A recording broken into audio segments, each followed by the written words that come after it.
다 예, 예. 옆 사람과 함께 인사하겠습니다. 함께 예배함이 큰 기쁨입니다.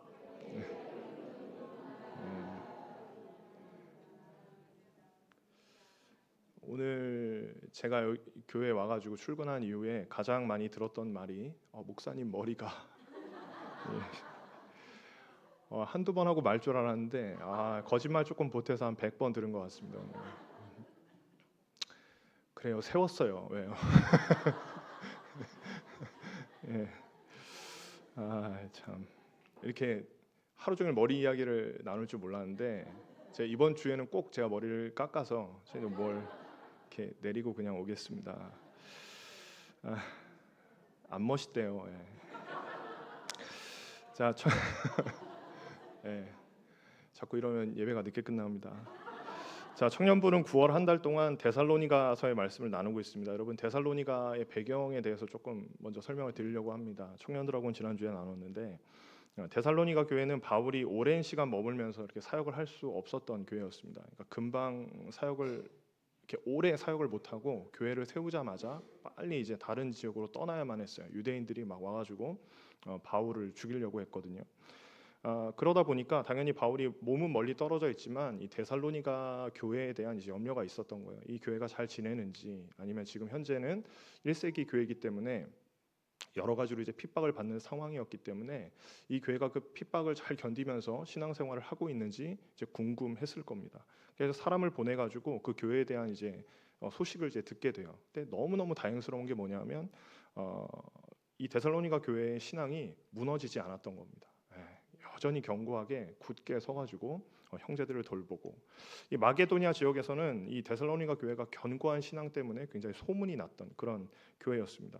오늘 본문은 아니지만 데살로니가 교회로 이제 보내는 바울의 첫 번째 편지, 그러니까 전서를 가만히 살펴보면 이 교회는 선교에 굉장히 헌신적이었던 교회였습니다. 그러니까 바울이 선교를 할 때면 물심양면으로 바울을 도왔고, 또 그 지역 안에서도 견고한 신앙으로 소문이 났는데 그 중에 한 가지가 뭐냐면 형제들을 아주 뜨겁게 사랑하는 교회였다라고 하는 것이 이 데살로니가 교회의 특징이었습니다.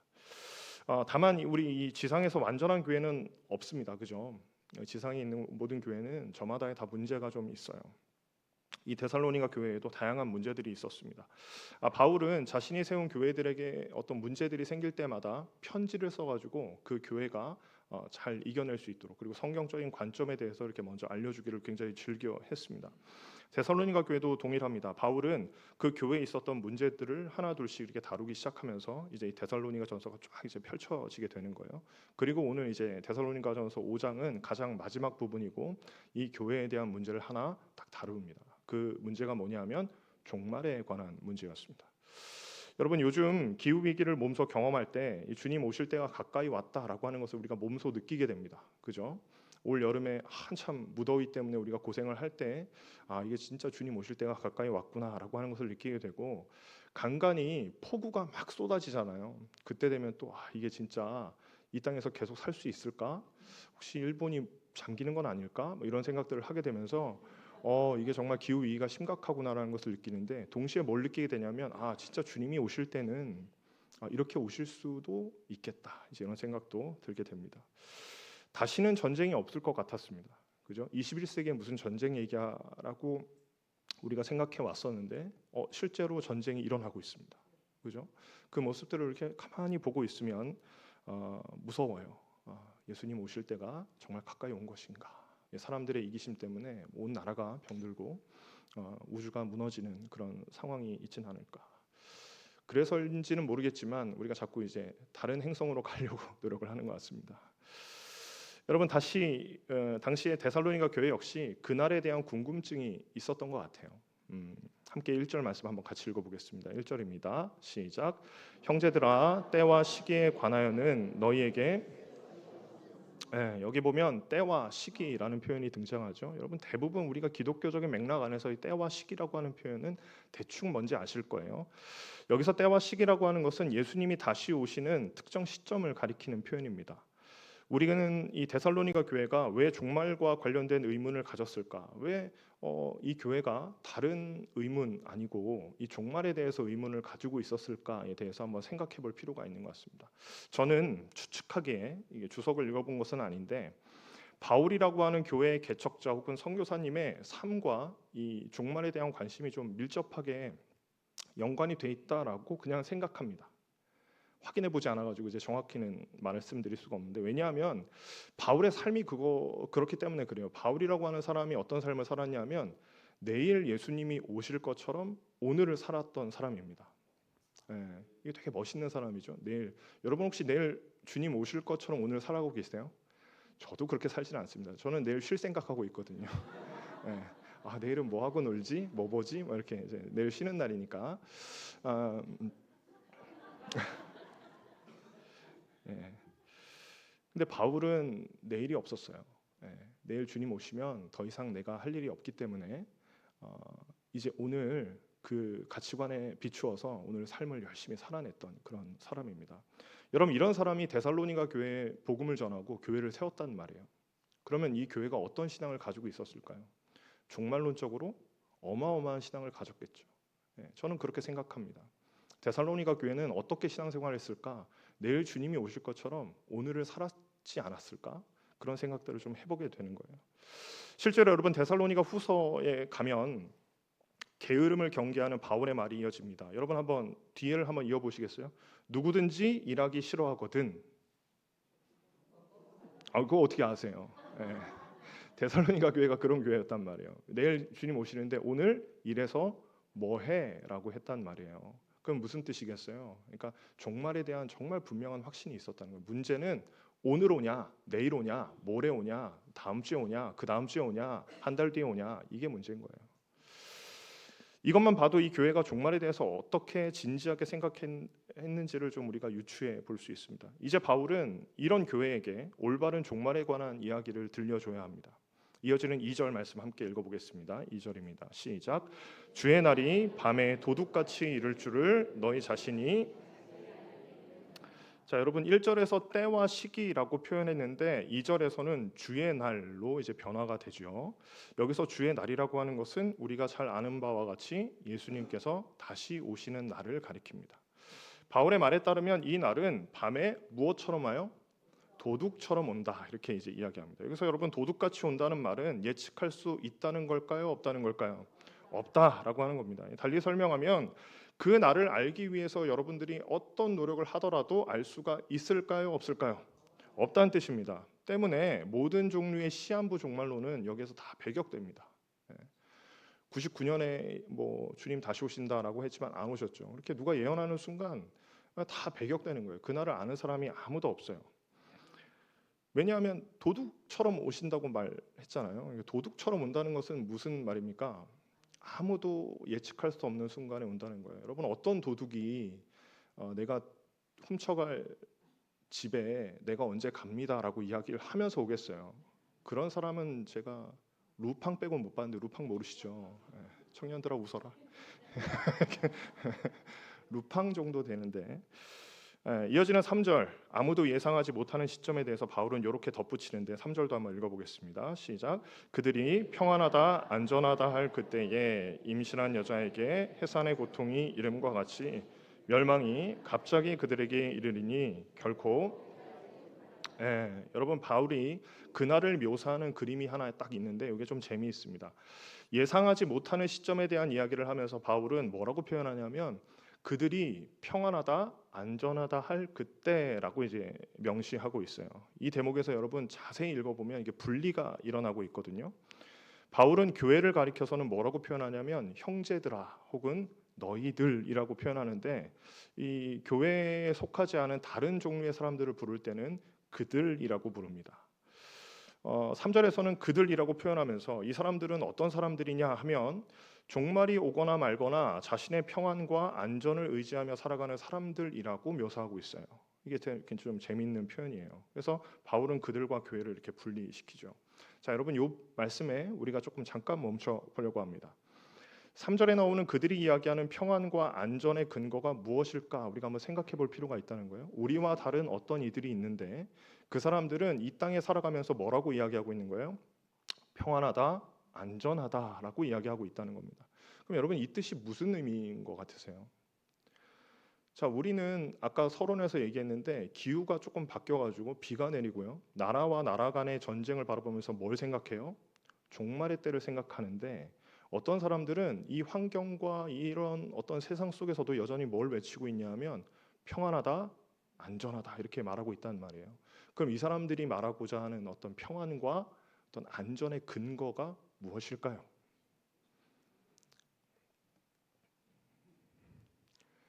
여러분들이 대답을 못 하시니까 제가 말씀을 드려야 되는데, 예, 여러분 저는요 그들이 가진 소유가 평안과 안전에 매우 많은 기여를 하고 있다고 생각합니다. 예. 노아의 때에도 동일한 일이 있었습니다. 노아가 방주를 만드는 동안 많은 사람들이 노아를 비웃었습니다. 예.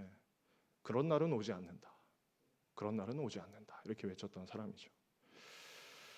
한마디로 소유가 만들어낸 평안이라고 하는 거예요. 자, 여러분 한번 우리의 삶을 좀 정직하게 돌아보면 좋겠습니다. 여러분 우리는 언제 평안과 안전을 느끼십니까? 여러분 내 통장에 있는 잔고가 좀 넉넉하면 카드값이 다 빠져나갔는데도 아직까지 돈이 남아 있네. 이러면은 좀 약간 이걸로 뭘 사지? 이러면서 이제 평안을 누리시는지. 아니면 나의 명의로 된 차나 아파트가 평안의 이유가 되지는 않는지. 요즘 주식이 많이 오르고 있다는데 여러분 투자한 어떤 주식들이 많이 올라가지고 내가 안전함을 누리고 있는지 한번 돌아보라는 말씀처럼 느껴졌어요. 이 말씀 묵상하는데 예수님께서 비유로 말씀하신 소출이 많은 부자 이야기가 생각이 났습니다. 여러분 어떤 농부가 풍년을 맞이했습니다.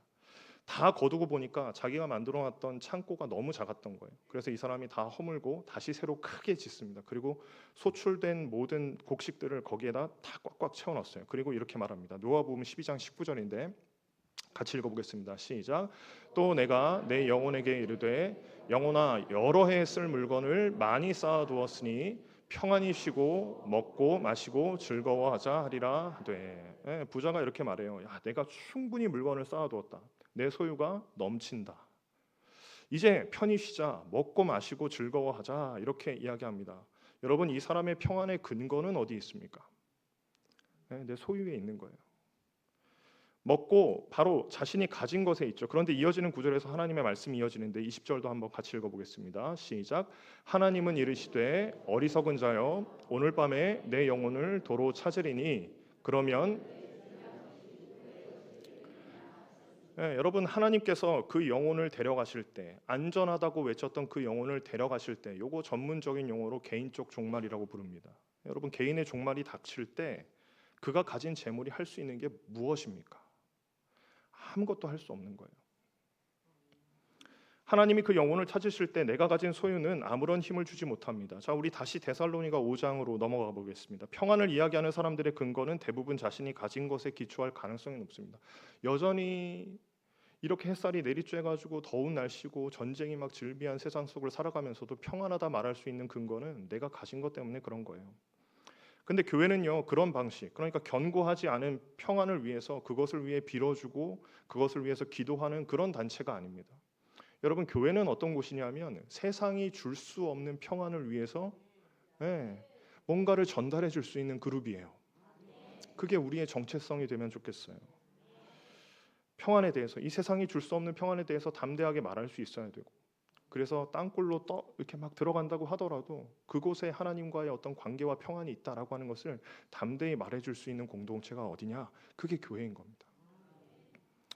어쨌든 이 본문에서 알 수 있는 종말에 관한 특징 한 가지, 언제 올지 알 수 없다라는 점입니다. 그런데 말입니다. 이 4절 말씀이 굉장히 재미있게 이어져요. 여러분 다 이상하게 여기셔야 됩니다. 우리 4절 말씀 한번 같이 읽어보겠습니다. 시작. 형제들아 너희는 어둠에 있지 아니하매 그날이 도둑같이 너희에게 여러분 바울은 데살로니가 교회에게 그날 그 주의 날이 도둑처럼 임하지는 못할 거야 이렇게 얘기했어요. 여러분 도둑이라고 하는 표현의 핵심이 뭐였는지 기억나세요? 언제 올 것인지 예측할 수 없다는 거잖아요. 근데 바울은 뭐라고 이야기하냐면 야 그날은 도둑처럼 오지 않을 거야 너희에게는. 그러면 무슨 뜻이에요? 바울이 그 날에 대해서 이 지금 데살로니가 교회에게 말해줬다는 것입니까? 야, 그 언제 올 거야? 너네는 다 알고 있잖아. 뭐 이런 얘기가 그건 아닌 것 같아요. 그날은 바울도 모르고 저나 여러분이나 아무도 모릅니다. 만약에 여러분 인생을 살아가시는 동안 그 날을 안다 말하는 사람이 있다면 여러분 단호하게 꺼져. 예. 아, 제가 말을 해버렸네. 음, get out 하라고 하시면 됩니다. 예, 그렇게 말씀하셔야 돼요. 예, 경계하시고 절규하셔야 됩니다. 아무도 그날이 언제인지 알 수 없어요. 그러면 한번 생각해 봐야죠. 왜 바울은 이 형제들에게 이렇게 얘기할 거예요? 너희는 그날이 너희에게는 도둑처럼 임하지 않을 거야. 이 말의 뜻은 도대체 뭘까? 그것은 데살로니가 교회의 소속 때문에 그렇습니다. 우리 이어지는 5절도 한번 같이 읽어보겠습니다. 5절입니다. 시작. 너희는 다 빛의 아들이요 낮의 아들이라. 우리가 밤이나 어둠에 속하지. 바울은 복음을 받아서 거룩한 삶을 추구하는 데살로니가 교회가 모두 빛의 아들이요 낮의 아들이라라고 선언합니다. 여기서 못못의 아들이다라고 하는 표현이 히브리적으로는 소속을 나타내는 표현이에요. 그러니까 어디에 소속돼 있다라는 뜻입니다. 달리 번역하면 우리는 빛에 속한 사람들이다. 할렐루야. 우리는 낮에 속한 사람들이다. 어둠과 분리가 된 존재다라고 이야기를 하고 있는 겁니다. 조금만 더 넓은 문맥적으로 이 구절을 좀 바라보면요, 자신의 소유를 통해서 안전망을 이룬 사람들과 우리는 뭐예요? 구분된다라는 거예요. 그렇게 만들어낸 사람들은 다 어둠을 살아가고 있지만 우리는 거기에 안전이 없다는 것을 알기 때문에 우리는 낮을 살아가는 존재들이다라고 이야기하는 거죠. 사랑하는 성도 여러분, 예수님 믿으십니까? 여러분 예수님의 십자가가 죄인된 나를 위한 것임을 확실히 믿으십니까? 그렇다면 저와 여러분들은 빛의 자녀, 낮에 속한 자녀인 줄로 믿습니다. 우리 옆 사람들에게 선포하겠습니다. 당신은 낮에 속해 있습니다. 네. 자, 이제 그러면 남은 것은 한 가지입니다. 빛에 속했다, 낮에 속했다라고 하는 것은 무엇일까? 그냥 우리 이렇게 예수님을 믿는 믿음과 마음으로 살아가면 되는 것일까? 그러면 자동으로 우리는 빛에 속한 자가 되는 것일까요? 근데 만약에 그랬다면 여러분 데살로니가 교회가 종말에 대한 것으로 이렇게 논쟁하지는 않았을 것 같아요. 이런 생각들을 막 하진 않았겠죠. 믿음으로 우리가 다 구원에 이르렀는데 구태여 뭐 종말을 준비하면서 우리가 살아갈 필요가 있을까라고 생각했을 것 같습니다. 그런데 데살로니가 교회는 그것보다 조금 더 다른 고민들을 하고 있었던 것 같습니다. 자, 오늘 본문을 통해서 저는 여러분들과 함께 빛에 속한 자의 특징을 두 가지로 나누어서 살펴보고 말씀 맺으려고 합니다. 괜찮겠죠? 네. 첫째, 우리는 근신하는 삶을 살아야 합니다. 깨어 근신하는 삶을 살아야 합니다. 자, 우리 6절 말씀입니다. 함께 읽어보겠습니다. 그러므로 우리는 다른 이들과 같이 자지 말고 오직 깨어 정신을 차릴지라. 여러분 방금 읽은 6절에서 바울은 빛의 자녀처럼 살아가는 삶의 방식을 두 개의 단어로 표현합니다. 뭐냐면 첫째는 깨어, 두 번째는 정신을 차리라 이렇게 이야기하죠. 이 먼저 깨어 있으라라고 하는 표현은요, 육체적인 잠에서 깨어 있으라는 의미가 아닙니다. 이것은 영적으로 무감각하게 살아가지 말라라는 뜻이에요. 이 세상의 많은 사람들이 밤에 속한 사람들처럼 살아갈지라도 세상의 지고의 가치가 재산을 많이 축적해서 나의 안전망을 이루는 형태로 살아간다 하더라도 너희는 그것을 근거로 살아가지 말라라고 하는 가르침입니다. 이어서 바울은 정신을 차릴지라라고 번역하는데 예전 개역 성경은 근신하라 이렇게 이제 번역을 했습니다. 저는 이 번역을 더 좋은 게 짧아서 좋은 것 같아요. 똑같은 의미거든요. 근데 어떤 의미든 이 말은 어떤 의미냐면 술에 취하지 않은 맑은 정신 상태를 가리키는 표현입니다. 그러니까 이 두 가지를 종합해 보면 근신하고 깨어 있는 삶이라고 하는 것은 긴장의 끈을 놓지 않는 것입니다. 긴장의 끈을 놓지 말라. 실제로 8절을 보면 바울은 당시 로마 군사의 이미지를 가져옵니다. 우리 8절을 한번 읽어보겠습니다. 시작. 우리는 낮에 속하였으니 정신을 차리고 믿음과 사랑에 호심경을 붙이고 구원의 소망의 투구를 쓰자. 여기 보면 로마 군인의 무기를 소개하고 있죠. 우리가 다 아는 것처럼 호심경이라고 하는 것은 가슴을 막는 용도이고 투구라고 하는 것은 머리를 보호하는 그런 장비입니다. 낮에 속한 자들은 밤에 속한 자들과 어울리면서 살아가지만 밤을 사는 것처럼 살아가지 않고 낮을 사는 것처럼 살아가야 합니다. 이 긴장 상태를 유지하라는 뜻이에요. 마치 군인이 전쟁에 나아가기 전에 뭐 하는 것처럼 무장하고 긴장하며 서 있는 것처럼 너희는 그런 삶을 살아가야 한다는 겁니다. 이 말씀을 묵상하는데 예수님께서 말씀하신 슬기로운 다섯 처녀 이야기가 떠올랐습니다. 이 이야기 뭐 너무 유명하니까 다들 아실 겁니다. 간단하게 설명하겠습니다. 여러분, 슬기로운 다섯 처녀는 기름을 준비했고 미련한 다섯 처녀는 기름을 준비하지 않았다는 얘기예요. 신랑이 왔을 때 준비된 자만이 혼인 잔치에 들어갑니다. 예, 이 찬양도 있는데 안 하겠습니다. 예수님은 이 비유를 마무리하시면서 이렇게 말씀하세요. 그대로 읽어드리면 그런즉 깨어 있으라 너희는 그날과 그 시를 알지 못하느니라. 예. 여러분, 여기서 깨어 있으라라고 하는 말이요, 잠자지 마라 이런 의미가 아니에요. 잠자지 말고 늘 기름을 준비한 상태로 있어야 해라고 하는 것을 이야기합니다. 여러분, 이 본문 실제로 읽어보면 열 처녀가 다 자요. 신랑이 더디 오므로 다 졸며 잘세 이렇게 표현하거든요. 다 졸며 자요. 그러니까 다섯 처녀는 깨어 있었던 게 아니고 뭔가를 준비하고 있었다는 게 이 이야기의 핵심입니다. 그럼 여러분, 이 준비한다라고 하는 것은 뭐예요? 세상은 이렇게 얘기해요. 오늘의 삶에 충실하라고 권면하고 너의 미래, 그러니까 이 땅에서의 너의 미래를 위해서 열심히 봉사하고 애써라. 그리고 통장의 잔고를 늘려서 안전망을 구축하라고 이야기합니다. 그러나 그들은 종말에 대한 대비는 아무것도 하지 못합니다. 이것이 기름을 준비하지 못한 자의 삶의 결말입니다. 마지막을 준비하는 사람들은요, 그날에 필요한 기름을 준비하면서 살아갑니다. 말씀을 묵상하는 삶을 살아가요. 기도를 통해서 하나님의 잇대어 있는 삶을 살아갑니다. 거룩한 생활 습관을 유지하면서 이 땅의 생활 방식에 물들지 않습니다. 네, 이것이요, 빛의 자녀로서 살아가는 삶이라는 거예요. 이런 삶이 빛의 자녀된 삶이라 하겠습니다. 나의 영을 깨우는 이러한 삶으로부터 멀어지지 않도록 끊임없이 나를 돌아보고 경계하는 삶이야말로 우리가 긴장의 끈을 놓지 않는 방식이 되는 줄로 믿습니다. 사랑하는 청년 여러분, 그리고 성도 여러분, 우리 주님 다시 오실 때 우리 부끄러우면 안 되겠습니다. 예. 주여 어서 오시옵소서. 우리 이런 마음을 가지고 오늘을 살아가는 저와 여러분 되시기를 간절히 소망합니다. 그런가 하면 둘째는요, 우리는 서로 권면하고 덕을 세우는 공동체여야 합니다. 함께 우리 11절 마지막 말씀 한번 같이 읽어보겠습니다. 시작. 그러므로 피차 권면하고 서로 덕을 세우기를 너희가 하는 것 같이 하라. 자, 이 부분이요, 새번역 성경이 훨씬 더 번역을 잘했습니다. 새번역 성경 한번 같이 읽어보겠습니다. 그러므로 여러분은 지금도 그렇게 하는 것과 같이 서로 격려하고 서로, 여러분, 새번역 성경이 뭐라고 덧붙이냐면 지금도 그렇게 하는 것처럼 이렇게 이야기한단 말이에요. 이게 시제상 더 정확한 번역입니다. 그러니까 지금까지 이미 너희가 데살로니가 교회가 그렇게 살아왔던 것처럼 앞으로도 쭉 그렇게 살아가야 한다라고 하는 뜻이에요. 바울이 데살로니가 교회 돌아보면서 엄청나게 칭찬하거든요. 바울이 이렇게 칭찬한 예가 없습니다. 다 이게 정말로 고린도 전서 이제 이번 주 수요일 날 해야 되는데 생각났어. 제 계획은 어제까지 다 끝내는 거였는데 다 못 끝내가지고 무슨 얘기했죠? 고린도 교회는 엄청 이게 신랄하게 비판을 많이 합니다. 교회 문제가 많았어요. 근데 데살로니가 교회는요, 세워진 지 얼마 안 됐지만 신앙을 엄청 많이 칭찬합니다. 그 칭찬하는 내용 중에 한 가지가 뭐냐면 성도들 사이의 관계였어요.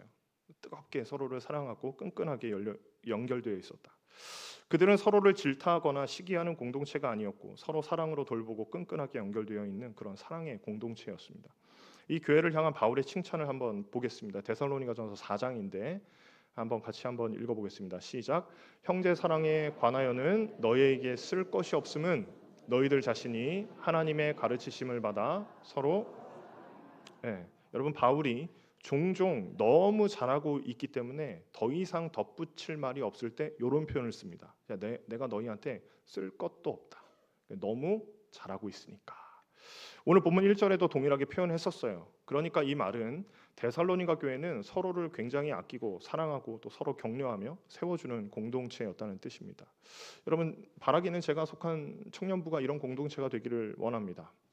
여러분들이 속한 어떤 공동체도 다 그렇게 되기를 소원합니다. 그렇다면 서로를 격려하고 덕을 세우는 삶이라고 하는 것은 구체적으로 뭘 의미할까? 여러분, 공동체 안에 누군가가 힘들고 어려운 상황에 놓여 있습니다. 그래서 그것 때문에 신앙이 흔들릴 때가 있어요. 그때 우리는 어떻게 해야 되는가? 피차 덕을 세우고 격려해야 된다라고 하는 이야기입니다. 여러분 아마도 1세기의 교회였다면 외부로부터 몰려오는 외부적인 핍박 때문이었을 거예요. 한 가족이 도륙을 당하거나 완전히 흔적도 없이 유대 사회에서 배척되거나 이럴 때 여러분이 공동체가 너무너무 힘든 거예요. 그러면 어떻게 해야 돼요? 교회된 사람의 입장으로서는 가가지고 도와줘야 됩니다.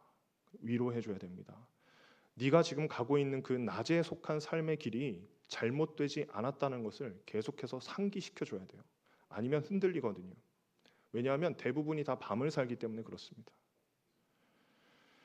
여러분 이 말씀 묵상하는데 욥의 친구들이 생각났습니다. 욥기를 잘 읽어보면 그 가운데 토막의 내용이 다 뭐냐하면 욥과 친구들의 대화입니다. 사실 대화라고 쓰지만은 서로 변론하는 내용이에요. 그럼 변론 어느 때 하는 거예요? 내가 옳다라고 싸우는 내용입니다.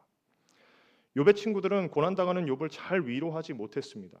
욥이 이해할 수 없는 고난 때문에 흔들릴 때 욥의 친구들은 뭐라고 이야기하냐면 자꾸만 그 고난의 원인에 대해서 이야기하는 거예요. 야, 네가 임마 죄를 저질러 가지고 하나님이 너한테 이렇게 벌을 주는 거 아니야. 여러분 이렇게 진단하는 것은 고난당하는 사람에게 아무런 도움이 되지 않아요. 성경은 우리에게 이렇게 표현합니다. 우는 자와 함께 울라라고 이야기해요. 누가 슬픔을 당하면 옆에 가가지고 그냥 같이 울어주는 거예요. 누가 기쁘면 그 기쁨에 같이 참여하는 겁니다. 여러분 그게 우리가 덕을 세우는 방식입니다. 이 말씀에 비추어서 주님의 몸된 교회 있는 우리 공동체를 돌아봅니다. 여러분 제가 속해 있는 청년부를 한번 돌아봤습니다. 혹 청년 중에 현재 힘겨운 시기를 지나는 친구들이 있는데 제가 담당하는 교육자로서 모른 척 지나간 일이 없었을까 돌아봐요. 여러분이 속한 공동체를 또한 돌아보시기를 바랍니다. 우리는 정말 충분히 사랑하고 서로를 격려하고 돌보고 있는가? 나의 말과 행동이 다른 사람에게 따스한 위로와 소망과 격려로서 다가가고 있는가? 그런 의미에서 우리는 위로와 소망을 주는 피스메이커가 되어야 합니다.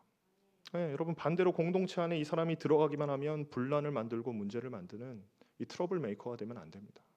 네, 우리는 어디를 가든지 어느 공동체에 가서도 이 평화를 이루는 평안의 사람들이 되시길 간절히 소망해요. 우리 모두 서로를 사랑하고 격려하며 그렇게 마지막 날까지 신앙의 공동체를 이루어 승리하는 귀한 성도 그리고 우리 공동체가 되기를 간절히 소망합니다.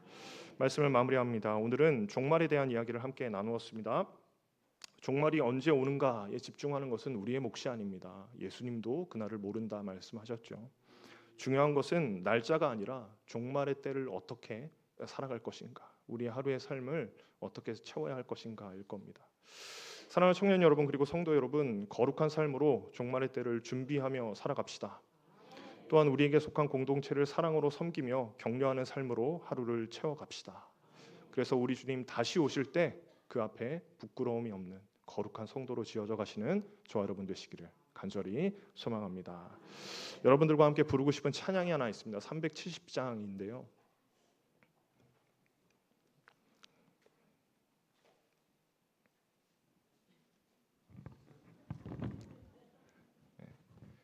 청년들이 못해서 그런 게 아닙니다. 번거로워서 그런 겁니다. 우리 이거 하나 같이 찬송하고 함께 기도하면 좋겠습니다.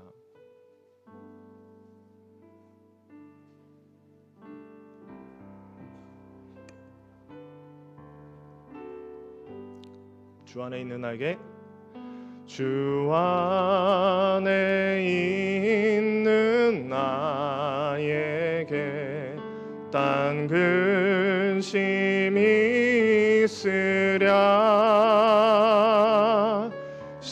십자가 밑에 나가 내 짐을 풀었네. 2절 합니다. 그 두려움이 변하여, 그 두려움이 변하여 내 기도 되었고, 전날의 한숨 변하여 내 노래 되었네. 주님을 찬송하면서, 주님을 찬송하면서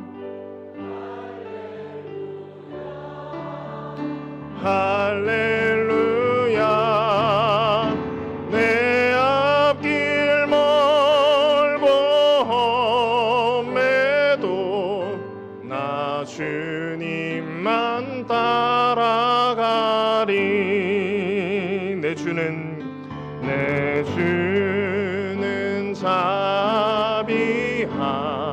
자비하셔서 늘 함께 계시고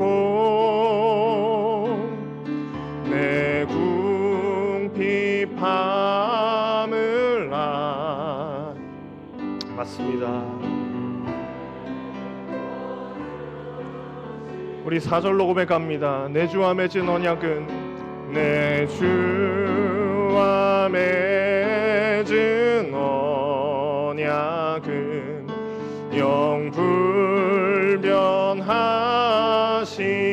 영불변하시니 그 나라 가기까지는 주님께서 친히 보호하십니다. 늘 보호하시네. 우리 주님을 찬송합니다. 주님을